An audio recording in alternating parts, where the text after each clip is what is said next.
exactly what's going on here, but it seems like MatPat has been going a little too heavy on the mustard lately, and he's starting to completely lose his mind. I don't know exactly what it is, and I don't even know if this is scientifically accurate, but when I look at MatPat, he looks like the type of person that would heavily enjoy mustard, and I feel like that he has consumed too much mustard over his lifetime, that it has started to affect his brain and critical thinking skills. You know, I was having a fun time with some of these theories. We were having nice laughs.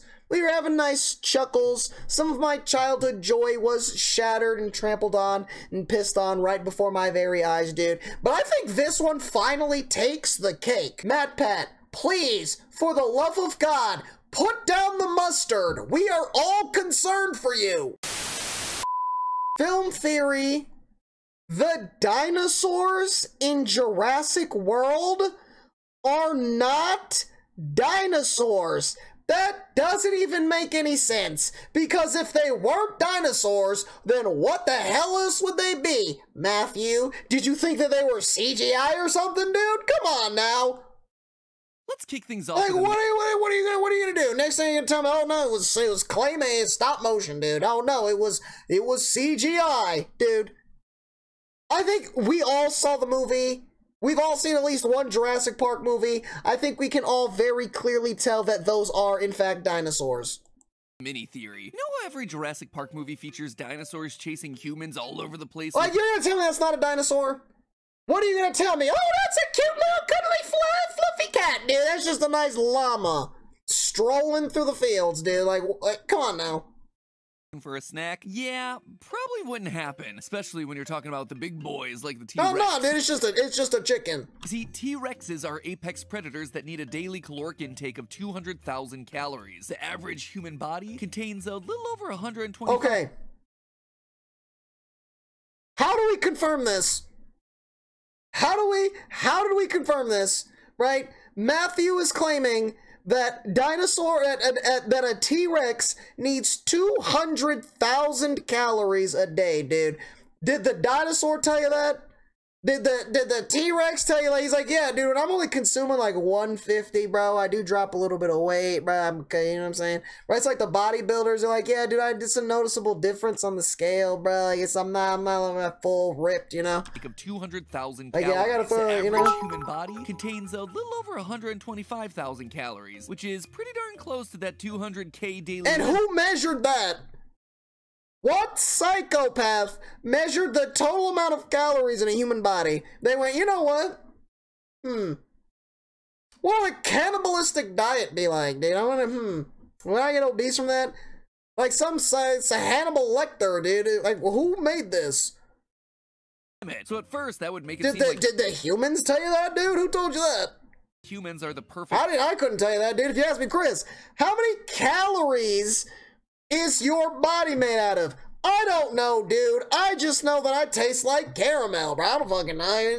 High efficiency snack, the power bar pick-me-up for a dinosaur. Except there's one problem with that. The human is gonna run away. There's like a hard, Animals are it's primed like to find the most efficient source a hard, of food, dense part in the middle where my soul's supposed to be. Topped out somewhere between 15 and 25 miles per hour while they run, or 24 to 40 kilometers an hour. Any human with a halfway decent car is gonna be able to get away. Man, slow down a little. So if you got a Civic, no, bro, Goldblum, you can listen to her. You don't gotta go that fast. Must go faster. And that's not even mentioning our ability to hide in small spaces. A massive 6-ton T-Rex being forced to hunt down a fleeing or hiding human would be hemorrhaging massive amounts of energy. Suddenly, that high-efficiency snack has turned into a high-efficiency workout. And if you're gonna be spending those calories in hunting, the payoff is gonna need to be much bigger. For proof of this, just look at other apex predators in the wild today. Okay, this is a point. However, I don't think that the T-Rexes were actively hunting the humans. You know? I think that the humans just happened to coincidentally end up next to the T-Rex, and the T-Rex thought, dude, delicious food. Delicious food. You know what I'm saying? It's like you walk past the subway. You know? You walk past the subway, you smell the bread, the glorious stench of the bread, you go, food. You know? Walk by a homeless guy on the street shooting up heroin. Food, you know? It's just, it's that instinct, you know what I'm saying? You want to jump at it, get a little piece, get a little taste, you know what I'm saying? I think that's what they was doing, you know? Dude, if I see a perfectly glorious chicken breast just strolling along the side of the street, yeah, dude, I'm gonna chase it down too. I'm gonna chase it down too, bro. I don't even blame you, you know what I'm saying? It's the natural predatorial instincts in us, you know what I'm saying? Hey, only real apex predators would know, you know what I'm saying? Only real alphas would know, okay? Lions and wolves can go for almost a week or two without food before finally getting themselves a good catch, at which point they end up eating up to a fourth of their body weight in one sitting. Believe it or not, some crocodiles can go for a year without a meal before they end up chomping down on half their body weight. That pattern holds for many large modern-day predators, with these animals getting weeks or months worth of calories all in one sitting. These are feast and famine animals. If they're going hard after a meal, okay, well, it's gotta be a big one. A human I feel just like, wouldn't. But that is also the normal diet plan of people between the ages of like 16 and 30. You know what I'm saying? You do not eat a single meal for the entire day, and then at like 5 o'clock, you eat all 3,000 calories in one sitting. And it's all pizza. That need for a T-Rex. Why go after a puny human when there's a chunky stegosaurus that can give you more food that's easier to take down? It makes scenes like this one in the movie, where a T-Rex leaves a big kill it's already eating to go run after some humans that are a fraction of the caloric value, absolutely ridiculous. No wonder the Spinosaurus kills the T-Rex in the end. It was the far smarter animal. Welcome to Jurassic Park. Okay. Hello, Internet! Welcome to Film Theory, the show where diving into the lore of your favorite franchises has been genetically inserted into our DNA. So if you were a child growing up in the 90s, it's likely that you saw Jurassic Park and fell in love with it. Seriously, this movie and its various sequels created an entire... I saw Jurassic Park 3 first. Okay? Don't ask me why.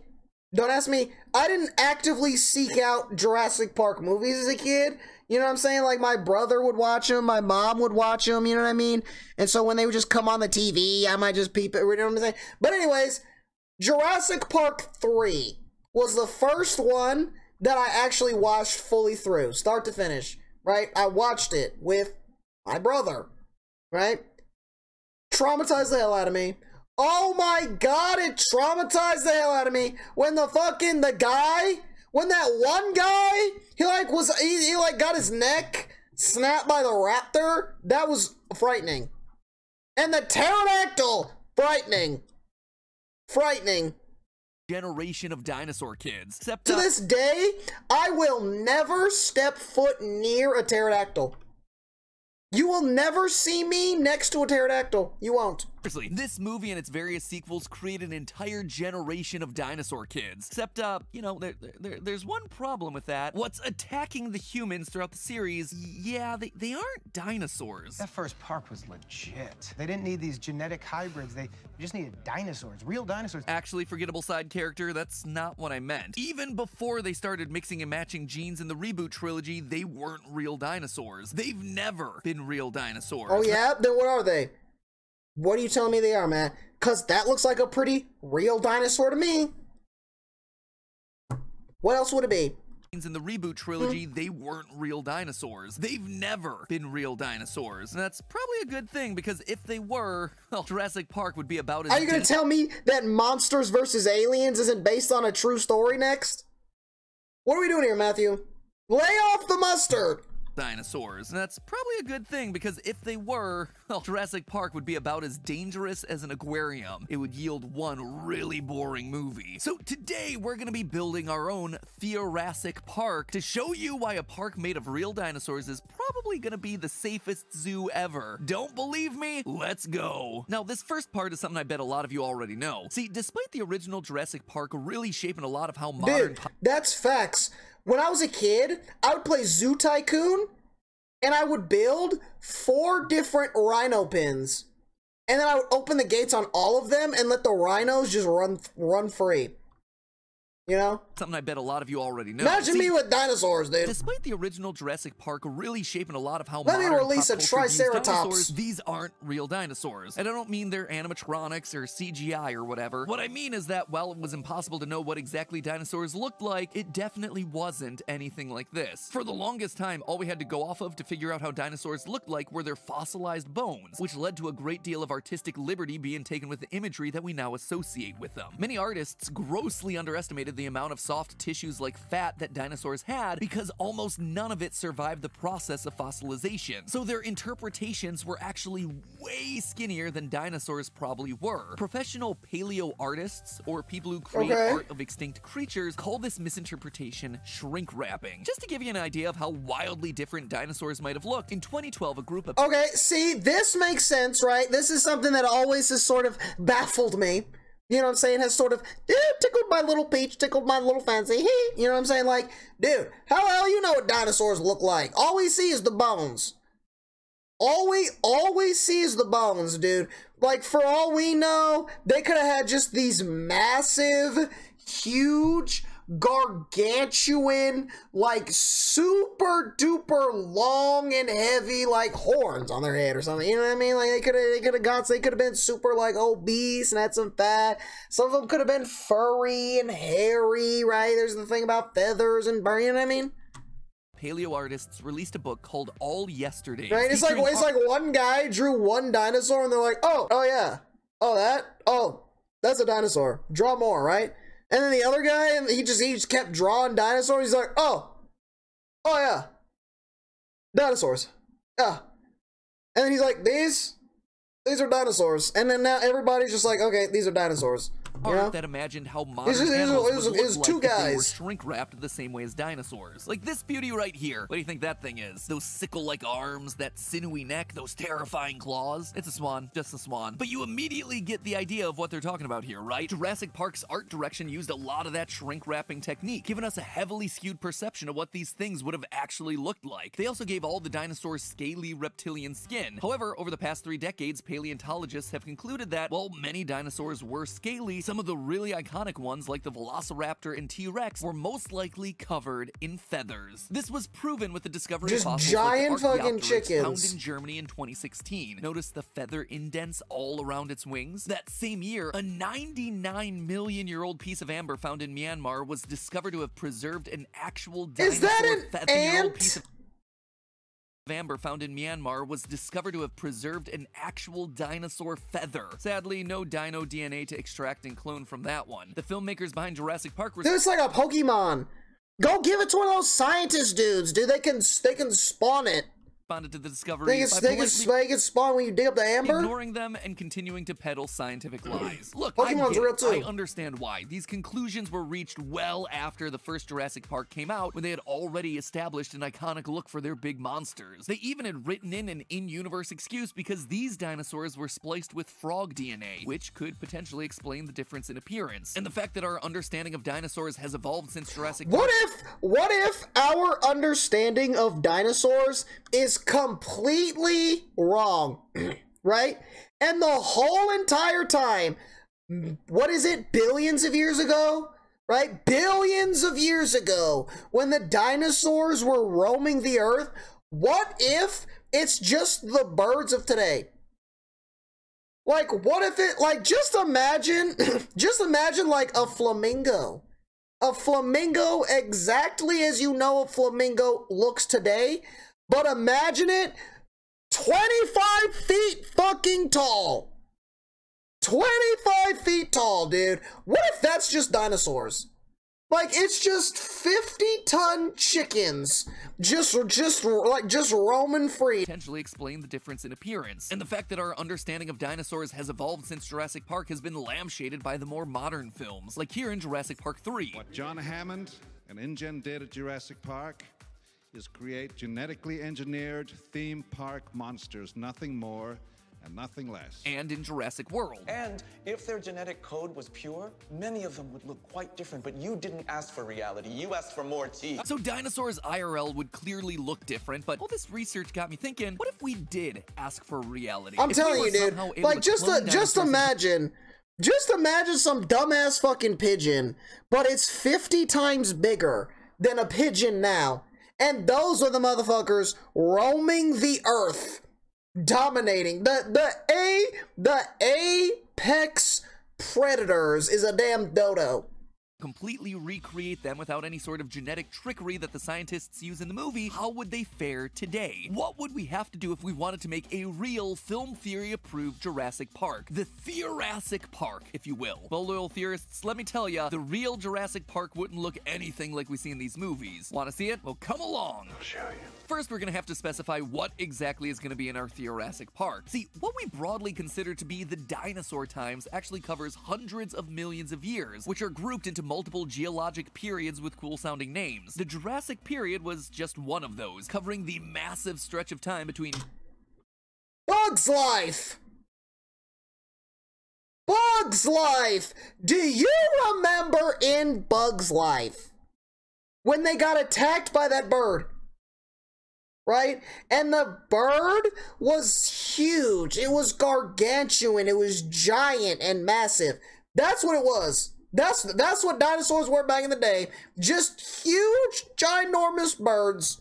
201 million years ago and 145 million years ago. However, most of the big-ticket dinosaurs that we'll want in our park actually hail from the Cretaceous period, which was much more recent, spanning from 145 million years ago to 66 million years ago. That includes the T-Rex, the Velociraptor, Triceratops, Brontosaurus, Mosasaurus, Parasaurolophus, basically all the major players from movies. I guess Cretaceous Park didn't sound quite as cool. What about for the Brack? Anyway, the Brachio. That's my guy. T-Rex. That's my guy. I fuck with the Brachiosaurus. Say again. That's the or period the Brontosaurus, whatever. But let me tell you, recreating the conditions for these animals to live comfortably isn't going to be as easy as picking out the right tropical island for sale. Pretty much everything about the environment was completely different during the Cretaceous. For instance, the Earth was much hotter back then. Only the highest latitude mountains show evidence of glaciers and consistent year-long snowfall. The planet was so warm, in fact, that dinosaur fossils have been found just 15 degrees off the Cretaceous South Pole, which would be the equivalent today of finding a T-Rex chilling out with penguins down in Antarctica. This is because the Cretaceous Earth was what's called happy feet. The concentration of carbon dioxide in the atmosphere was about 1,000 to 1,400 parts per million, sometimes even reaching as high as 2,000. Think about it. Think about it, right? Think about it. What is an animal that is everywhere in the world? Birds. Birds are everywhere in the world. And so are dinosaurs. I think I'm right about this bird thing. You know, dinosaurs never went extinct. They just turned into some bitches. You know, they used to be huge and dominate, and now they're just like, now we throw them on a rotisserie, dude. Batter them and deep fry that bitch. The Louisiana hot. Throw extra pickles on that bitch. You know. By contrast, pre-industrial revolution human civilization was keeping CO2 levels sitting at around 280 parts per million. More recently, it's climbed up to about 409. Like, what do you guys think a lemon pepper T-Rex wing would taste like, bruh? And still, the world these dinosaurs lived in had an atmosphere with between 2.5 to 5 times Buffalo Wild Wings challenge out of that, dude. Those might not sound like that big of a deal, on but that? it is. It meant that global average temperatures were about 9 to 18 degrees Fahrenheit hotter than they are today, or 5 to 10 degrees Celsius hotter. Additionally, the overall climate for the Cretaceous was a lot more consistent worldwide. The difference in temperature between the equator and the poles could be as little as half as what we experience today. This means that dinosaurs were likely mesothermic, meaning that they were somewhere between warm and cold-blooded. They had some ability to regulate their body temperature, but they didn't need to because the Earth's temperature was much more stable. TLDR, the dinosaurs at Theorassic Park might find the modern world a bit too long, didn't read. The dinosaurs cared about global warming. Okay, notice, why do you think that put them into an ice age, dude? You know what I'm saying? How do you think they got into the ice age? It's because they you know what I'm saying, they recycled. They recycled, they switched to sustainable resources, started harnessing solar energy rather than fossil fuels, you know?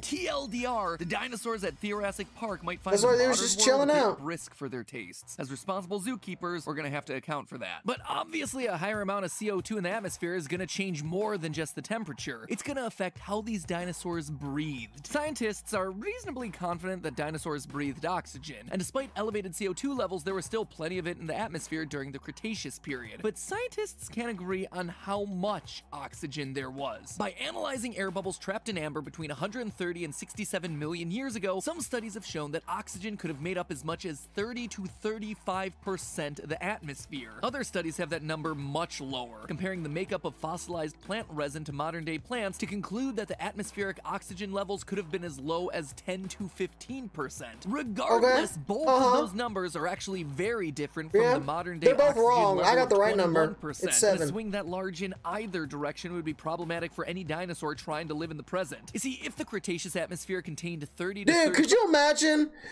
imagine a dinosaur in today's climate? A dinosaur in today's climate, bro, that big ass T-Rex is dropping dead the moment it walks by a cloud of vape, bro. As soon as somebody hits their vape, then it's over. They passing out, dude. Give them a sip of that good old McDonald's Sprite. Woo! They are blasting off, dude. I'm telling you. I think modern air would be dizzying for the dinosaurs. Could you imagine? Travel up a mountain after spending a lot of time at sea level. If you have, do you think the Amish have had a McDonald's Sprite, dude?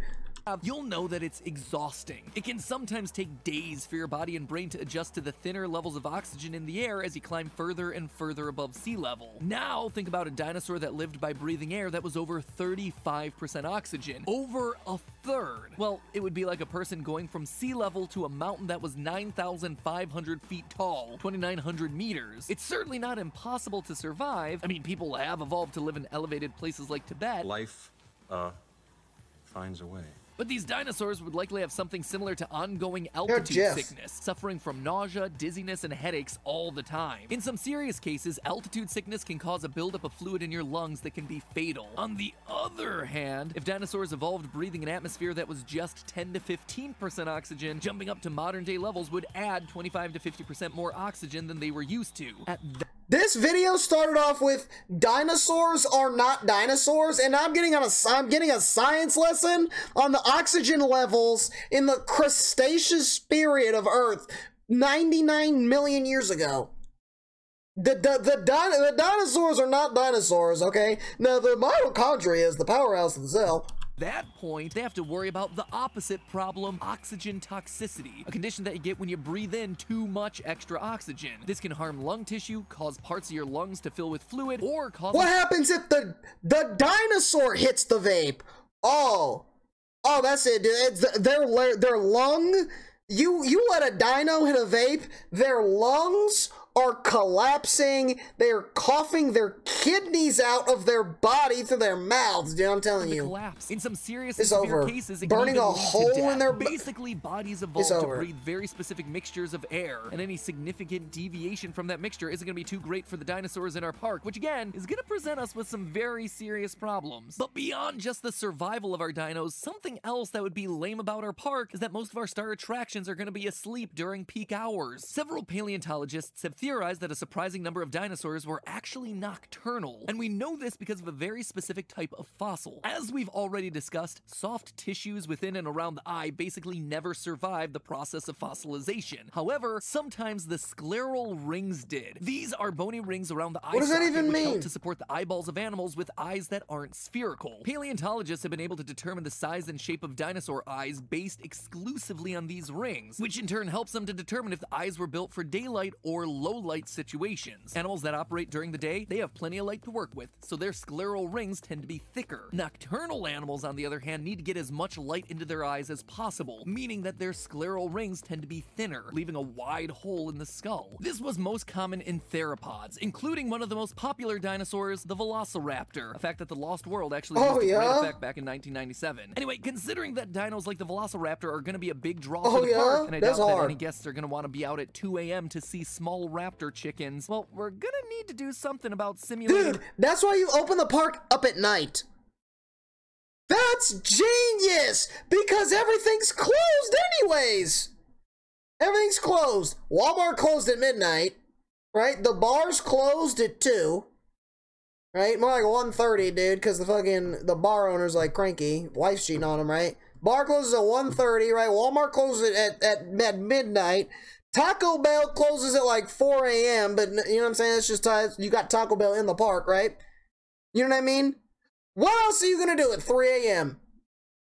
What else are you gonna do at 3 a.m. besides go to Taco Bell?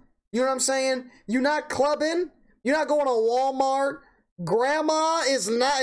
You are not going to. Grandma is not allowing you in her house at 3 a.m. You know what I'm saying?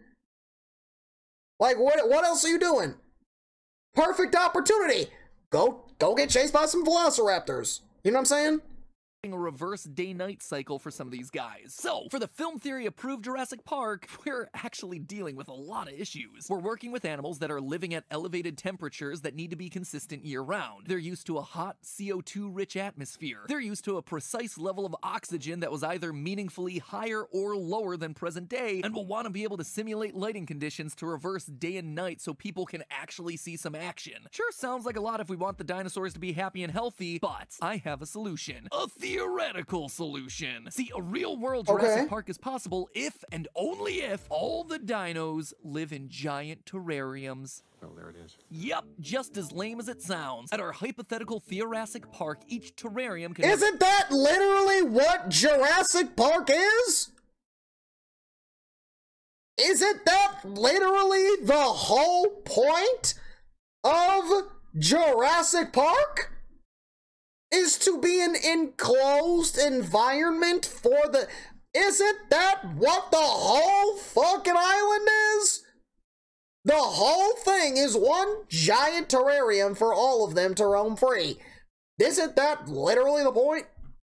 Artificially managed levels of both oxygen and CO2. It would be much easier to control the temperature inside each terrarium so the dinosaurs are in environments that they're comfortable with, and within a terrarium we could simulate a day-night cycle using blue light LEDs, thereby recreating day during night and vice versa. And you want to know the craziest part of all of this? A Jurassic Park designed in this way with real dinosaurs in mind would be so much safer than we see in the movies. The dinosaurs would be in entirely isolated environments. Sure, we'd have to sacrifice the whole petting zoo angle, but not a single guest would ever get close enough to hurt or be hurt by a dinosaur. But then, if you think about it, right, if you need to have a T-Rex enclosed in a big enough space, you have to have, like, acres, right, for that thing to be truly Roman, right? You need to have, like, acres, right? And at that point, you're literally going to be standing there the entire time while the park's open, from open until close, and just hope that the T-Rex happens to stroll along to that specific area. You know what I mean? If there were ever to be a breach in a terrarium and the dinosaur escaped, well, the massively different temperature and atmosphere would daze the creature, exhausting and confusing it as it dealt with either altitude sickness or oxygen toxicity. In turn, that would make it easier to recapture and return to the proper habitat. It's wild how much differently the events of Jurassic Park would have gone down if, you know, they had actually cloned dinosaurs as opposed to creating whatever weird genetic hybrids these things are meant to be. Don't worry, I'm not making the same mistakes again.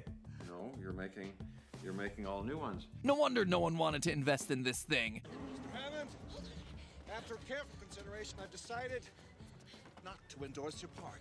Yeah, because they're investing in mine. But hey, even with the incredibly dangerous genetic hybrids from Jurassic Park, there was still so much more that InGen could have done to make their park safer, both for the guests and for the dinosaurs. If you want to know what 3 simple fixes could have saved Jurassic Park, click the video that you see on screen right here. Or if you want to watch us uncover the conspiracy that doomed Jurassic World from the very start, you can check out our lore-based video over here. And hey, if you want more videos just like these, you should chomp down on that subscribe. Okay. So, MatPat just looked me dead in my eyes and said, yeah, dude, dinosaurs? They're not actually dinosaurs. And you know why they're not actually dinosaurs? Because the oxygen levels in the Mesozoic period between 17,000 and 400 million years ago indicate that the dinosaurs would not be able to breathe if you were to vape a mango nectar into them. Dude, Jesus Christ, listen. All I'm saying is, in Jurassic Park, those were very clearly real dinosaurs. As we can see, this is not CGI. This is use real dinosaur actors for this movie, okay? These are real, living, breathing dinosaurs, okay? You cannot tell me otherwise, all right? Now, whether or not the Jurassic Park could survive in 2022, Absolutely not. I do think a lot of them would probably be fans of Olivia Rodrigo. Some of them would be very, very upset if they knew the events that happened, that unfolded on the day of Harambe's death. They would not stand for any of that, dude. It's a rampage waiting to happen, bro.